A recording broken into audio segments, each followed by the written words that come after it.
So for Project Week 2018, I did two things. The first one was go to Munnar, which is in Kerala, in southern India, and this was an interesting trip. So although I think a lot of my initial culture shock when it comes to India um, is over or done with. Of course, I'm still like not comfortable here. It's still not my country. It's still not my culture.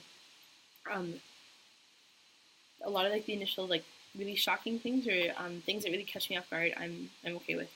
And I'm used to at this point, used to being uncomfortable at this point with those things. It was still a trip that I felt was difficult to navigate in terms of being a tourist.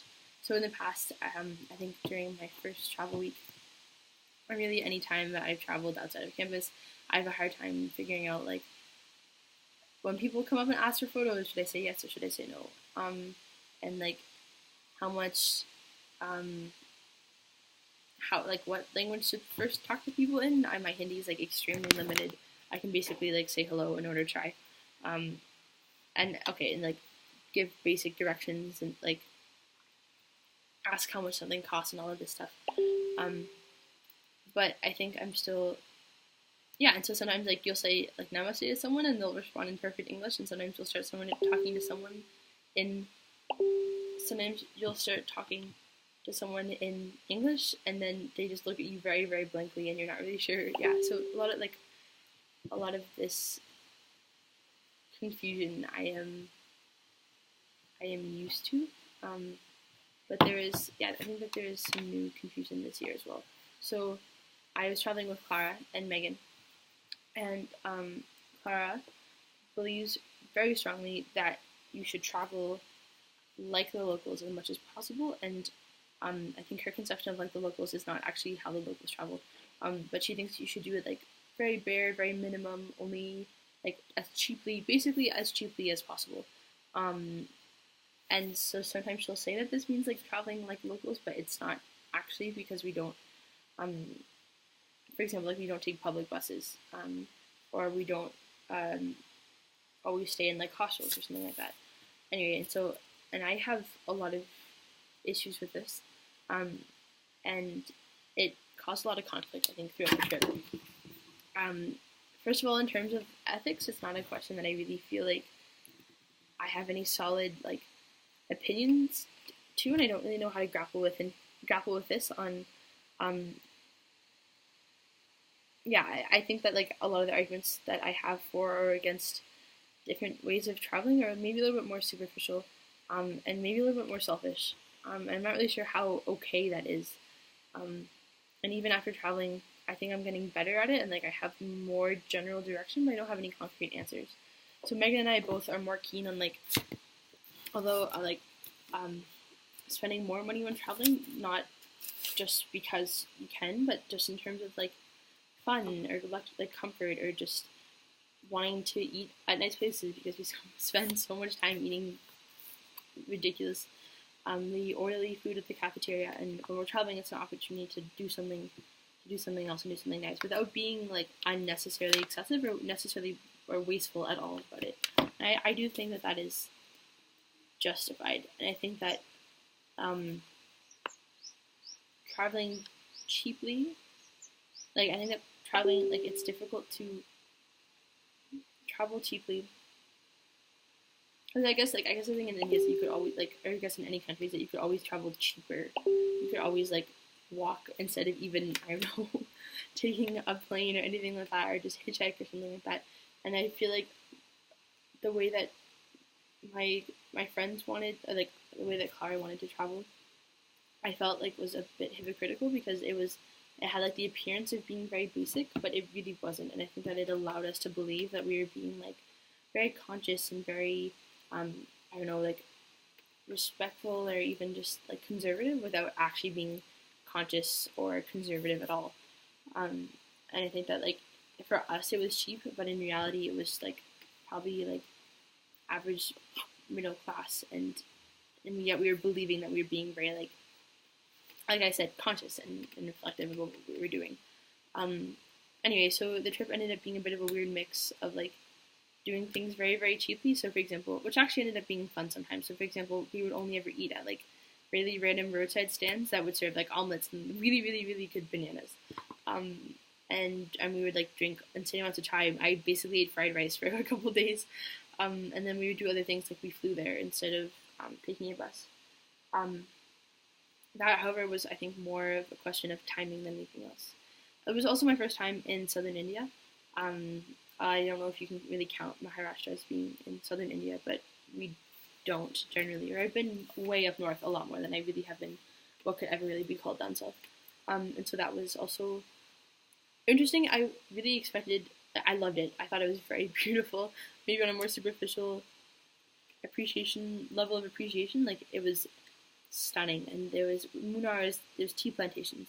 And then when you move outside of the tea plantations, which is hard because there's acres and acres of them, it's more jungly, and the houses are really, really brightly colored. Sorry, and there's the classic like South Indian temples, which with the statues and all the colorful statues outside. What I found interesting was that there's also, I guess, Christianity is more prevalent there, and so there's a lot of like statues of Jesus and Mary everywhere, which I find kind of funny, but like painted and like sculpted similarly to how the Indian temples, or not the Indian temples, the Hindu temples are. Anyway, that was interesting to see such a stark contrast to back home, where statues of Jesus or like representations of Jesus and just like Christianity in general aren't ever that colorful. They never have turquoise or bright pink or anything like this. And overall, yeah, Munnar is absolutely beautiful. So because it's a tea plantation, we figured when we went, we would get to know about tea plantations. So we went to a lot of tea museums. I've never been to so many tea museums, and we learned so much about how green tea and black tea and white tea and the differences between them and how they're made. And the three of us were really interested to go there and like learn about the issues with it, like what's going on, like are the workers treated well, what deforestation, what's the impact on the environment, like. And we went to like a couple different tea museums and watched different documentaries that they showed, and we went on a whole bunch of different tours. And I guess all these tea museums and all these tea tours are owned by tea plantations. So all the information that they told us was just really positive, and they just told us about all the benefits of the tea plantations and how, like the workers are really a great community and how they're super conscious about the environment and all this stuff. And the one thing we did learn about is how it's, I guess, associated to colonialism, because it was first like a British project. However, now it's owned by the tea farmers or something. It's a cooperative, and it was really hard to find out any sort of negative aspect of the tea plantations because all the information provided is provided by the tea plantations. So it's essentially just propaganda. And that was a shock, and it was funny. It was actually quite hilarious, but also a little bit concerning. Because I think it's hard to be critical or hard to like really, maybe like, I guess the lack of a diverse range of perspectives or of different information is concerning, really, no matter what, especially when it's associated to some kind of company that is in control of a lot of natural resources. Anyway, and so that was interesting. We never really did find out that much. We went to a wildlife park, a wildlife sanctuary, which was about 3 hours from where we were staying, so it was quite the road trip. However, it was definitely worth it because we went on this couple 5-ish hour long walk through the nature reserve with a guide. And at first I was a little bit annoyed because it was also quite expensive. I was like, this is a ripoff, we're being ridiculous, they're just going to take us through the forest. But the guide was actually very wonderful and knew an astonishing amount about the flora and the fauna in the sanctuary. And we ended up seeing elephants, which was really interesting. I'd never seen wild elephants before. And the guide was really scary sometimes because he was very, very nice and like kind of carefree. And we'd be walking around and he'd like go shh, make us quiet down, and then they'd point to an elephant or something, and then all of a sudden he would just take off running, and then we would run after him. We didn't know what was happening, and then he'd stop running, and we crouched down, and he's like, "It's fine, nothing's happening, it's okay." But we're like, "Why did you run?" He's like, "It's because it's okay." And then we'd hear the elephant, like at one point, one of the elephants we could hear but not see, which was also scary. It was getting really angry and like thumping its trunk against the ground and like sort of stomping, and then we'd hear trees crashing. and the guide is standing still, and we can hear the elephant literally running around the forest, very, very close to us. And the guide is just not moving, and like all of us are kind of trying to figure out what's happening, if we should move and then we should go. And eventually I say, like, sir, like, should we run? And he goes, yes. And then he just takes off running, and we have to run after him again. So I have no idea if, like, at any point we were actually in danger, if everything was going to be fine no matter what. But we did talk to him about the tea plantations, and he told us that they are bad for animals that migrate, which I guess makes a lot of sense. And also in terms of deforestation, they destroy habitats of a lot of the animals. That's really all we found out. So in terms of impact on human life and on the workers, and like they told us that we do know that a lot of the workers are women, and the reasoning that we got was because women have delicate hands that are able to pick the tea leaves. So I don't, yeah, but that was it. And I guess we can only imagine the issues associated with that. And I suppose, yeah, but we have no idea in terms of like the rights of the workers, or how many hours they work, or what, any of this stuff, because the information just really was not available at any point in time. Yeah, so I did that for the first half of the project week, and then we came back around Thursday morning.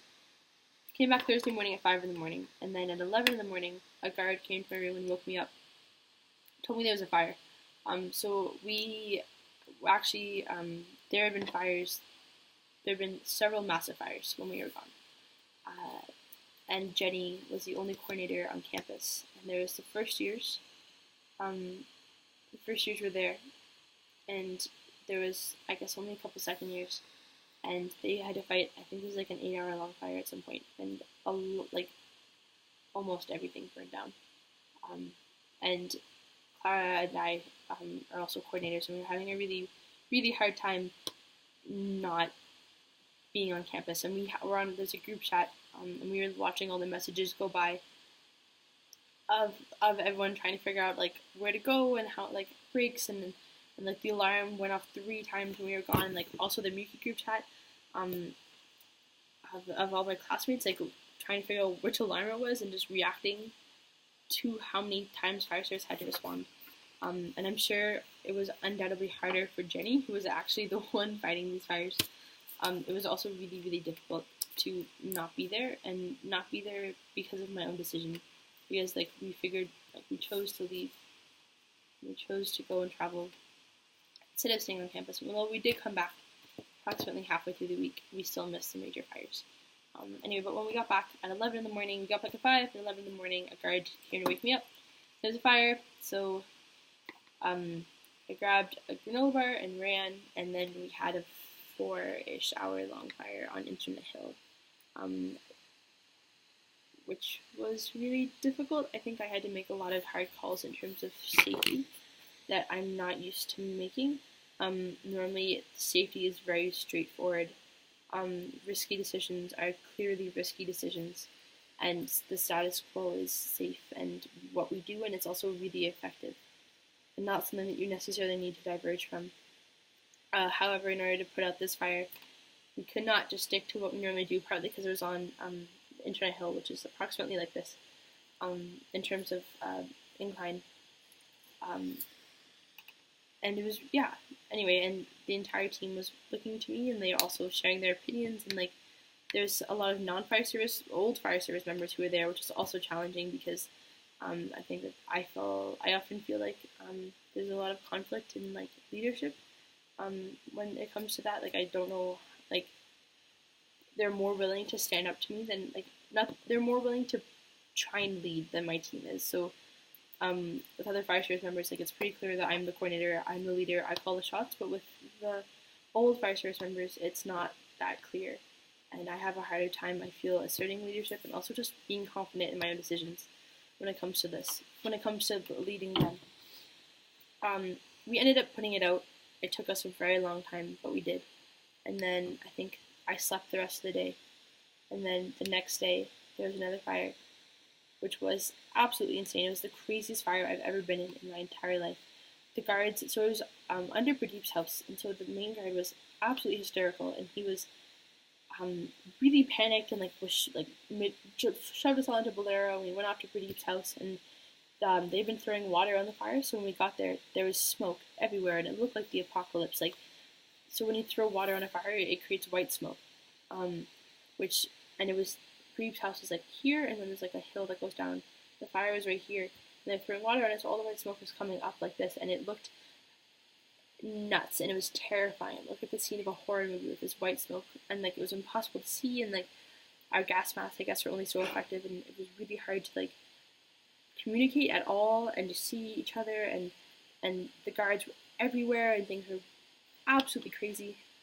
And then we got reports that there was a fire in the fire reserve, so we ran there, and we ended up having to use water to put it out because a lot of what was catching fire was trees and not grass, which meant that it smokes and burns for a long time. You can't beat out a tree; you can only really beat out bush or grass.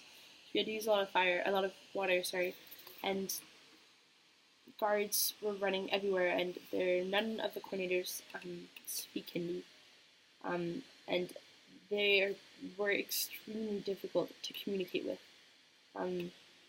They were running everywhere, and they weren't listening, and we would finally be able to gather everyone, and then someone would yell if there's a fire, and then everyone would just run off in that direction. It was crazy, and I am so thankful how united I think the fire service members actually were. They were very calm, and they were listening, and it was really good to coordinate them in that situation, but I was having a hard time with the guards. At the same time, there's people walking in the bar reserve. And I asked a lot of them to like stay out because it wasn't very safe. But there's definitely the external eye, like I was very aware there's someone watching us, and there's people observing us and judging us. And it's hard to look like you're really a good leader when you have no control over half the people you're supposed to be leading, because I guess essentially then you're not being a leader at all. Anyway, so that fire was challenging in more ways than one. Anyway, so that went on for a couple hours, and then we got reports that there's fire up and down the hill. So Clara and I jumped in the back of a bike of a Sodexo staff member, and he took us up and down the hill. And there was just fires that were like this big, approximately that big, everywhere up and down the hill. It was clearly man-made. So someone had clearly been walking around lighting these fires, which was frustrating and also really disheartening because it was really hard to beat that. Like, natural fires, where they go and how they move is easier to predict and easier to understand. But man-made fires, like, a human can light them wherever they want, and it can be random or it can be deliberate. And so they're, and both are hard to deal with, because they can get a lot more vicious than natural fires, at least in this context. And anyway, we had very little manpower at this point, and we just decided to, the guards also had no equipment whatsoever, so all of their eyes were turning red and they were coughing because there was so much smoke in their face. And that was also really both terrible and aggravating because there's no way to, like, they just weren't listening when we were asking them, like, please stop running to the fire if you don't have anything on your face. And anyway, and so Clara and I spent some time. I never spent so much time, I don't think, planning things. Mostly with fire service, like I said before, it's clear, like, who needs to go where, who needs to do what, because we're good and we're effective and we're trained. But when things are so different like this, when there's a lot of more moving parts, when you're working with guards and you don't have any first years and you only have 5 or 6, I think we had 10 second years in total, and the fires spread out across the fire reserve, across heads like Pradeep's house, and then also down the hill. It's a different beast. It's a very, very, very different fight. And so we spent at least an hour just I think collectively or accurately, an hour planning how to tackle things. And we would put something out, and then we would come back, and it'd be lit again because someone was lighting it in front of us. And it was aggravating and disheartening, but eventually we stayed calm. And I think that with fires, you reach a certain point where you're just so tired that you're very calm and actually quite clear in your thinking. And so we just managed to, I guess, move everyone around. We went really, really slowly. We didn't rush, and we put everything out. And then right as we were walking back up the hill after putting the last little bit out, the first years came back from their project week in the bus, and they were really excited, and I knew how happy they were because they had just gotten back from AMK, which is a really incredible hike. And we were all really angry with them because they just hadn't been there. Anyway, and so yeah, and then I think that it was 2 days later that there was another fire, which was a bit more traditional in size and shape and a lot easier to handle. Um, a lot easier to handle, but still absolutely exhausting because at that point it had been several hours. And um, although it was in like a terrain that we're more used to, which was a fire reserve, it was really, really aggravating because again, someone was literally lighting it, and we could see people. We couldn't see them clearly enough to like see their faces or anything, but we could see people running on the fire reserve lighting the fire, and we have no choice but to go and put it out. So we're being led on this wild goose chase around the biodiversity reserve at 11 at night.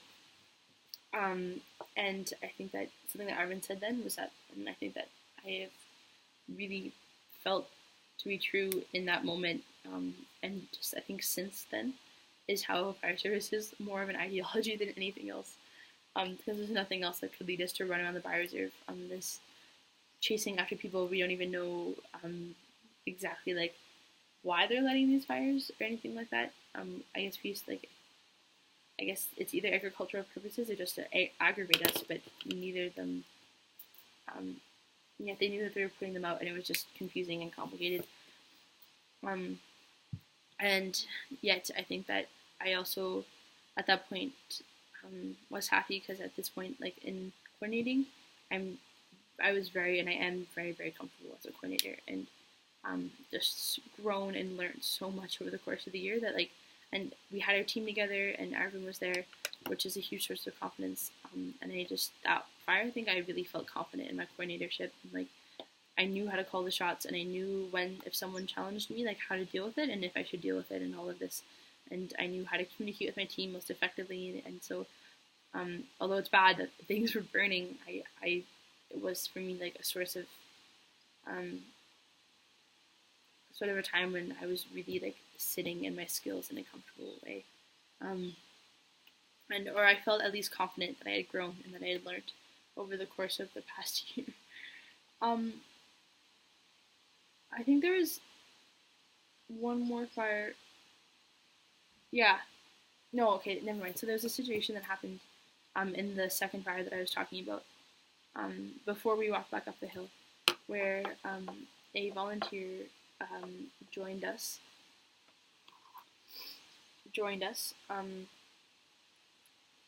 And they are an adult who's in charge of a lot of, they've gone now, I guess, in charge of a lot of outdoor education at the school, and has been a huge part of, like, I think, formalizing, to my understanding, a lot of the outdoor education and the hikes and everything like that.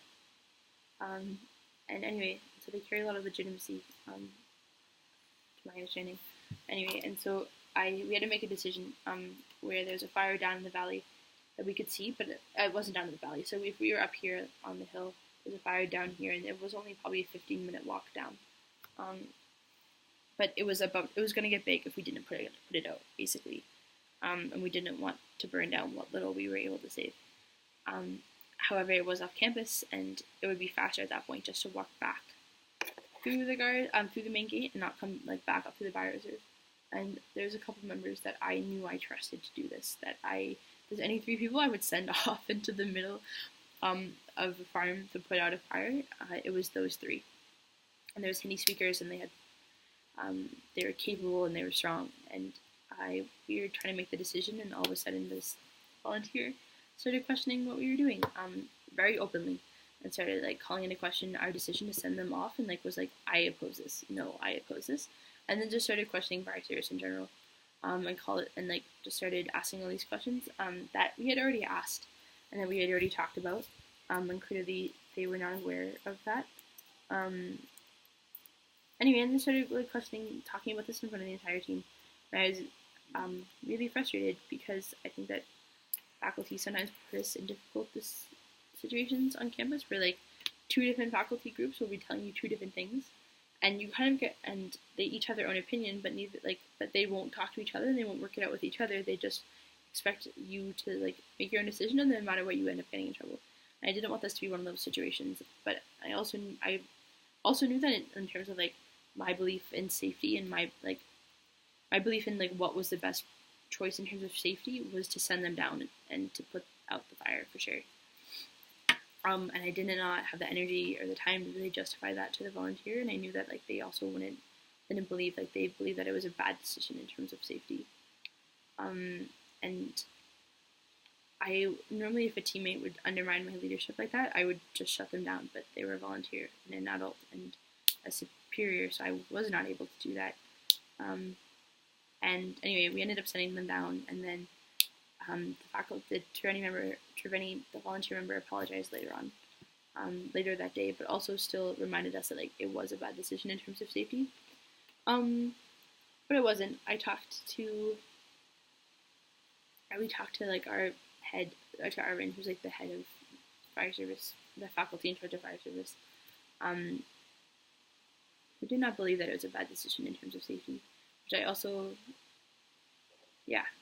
But I think that it was often when people challenge leadership or challenge fire service in general, I know exactly what to say, exactly what to do, or how much importance to attach to them doing that.